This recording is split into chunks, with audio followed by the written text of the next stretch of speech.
I think the opportunity with Midway to do something different came from realizing that we're doing a classic war epic, but how do you update it for a modern audience? And the challenge for us was, what does that mean? And I think part of it is reflecting both sides of the story, that we've seen versions of Midway before, but to really dive in on the Japanese side and reflect the new research and understand, one, what motivated their entry into the war, and two, the human cost of being on these characters, and that we're telling a story of courage and sacrifice, but it's not just a story, it's not this nationalistic story of courage and sacrifice, it's a human story of courage and sacrifice. And yes, there are all sorts of complicated reasons for why everyone entered that war, but ultimately you have people, giving their lives in the service of their country and in the service of the people they're serving with, and that is something powerful and worth telling.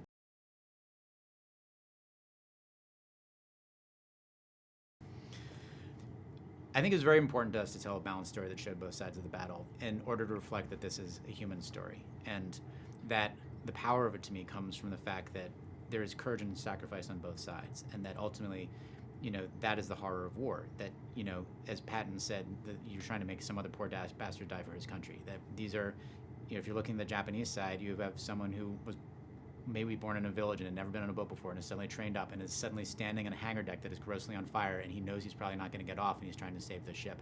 And that is incredibly relatable and human. It reminds us that, we are all, we get into these conflicts, but ultimately there is something human that runs underneath it all.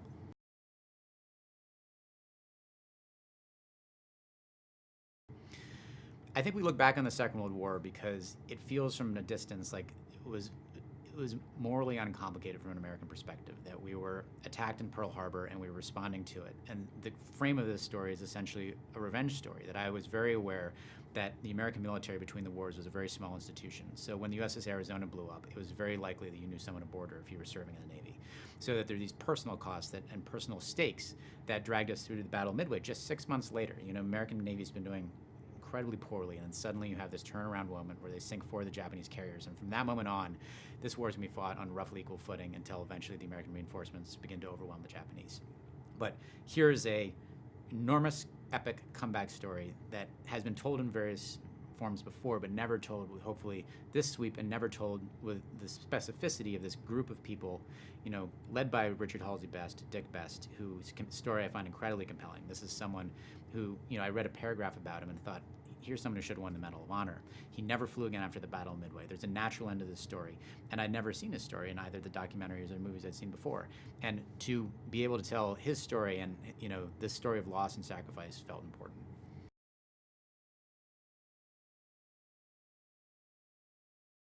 So we were very fortunate that part of Paul Allen's legacy is he commissioned the ship, the RV Petrel, to go out and find Navy wrecks. And this last week, they were able to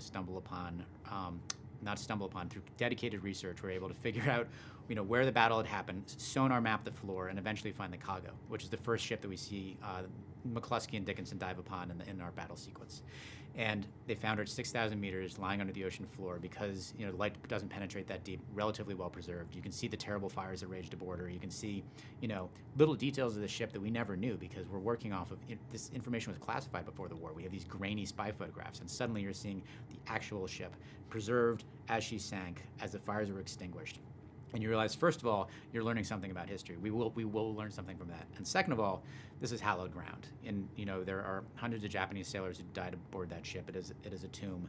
And also Eugene Lindsay and some of these other American pilots we saw go down, we'll be able to find their planes. So hopefully we'll be able to bring some measure of comfort to these families and understanding about what actually happened, but also that we can learn something important about this battle and the details.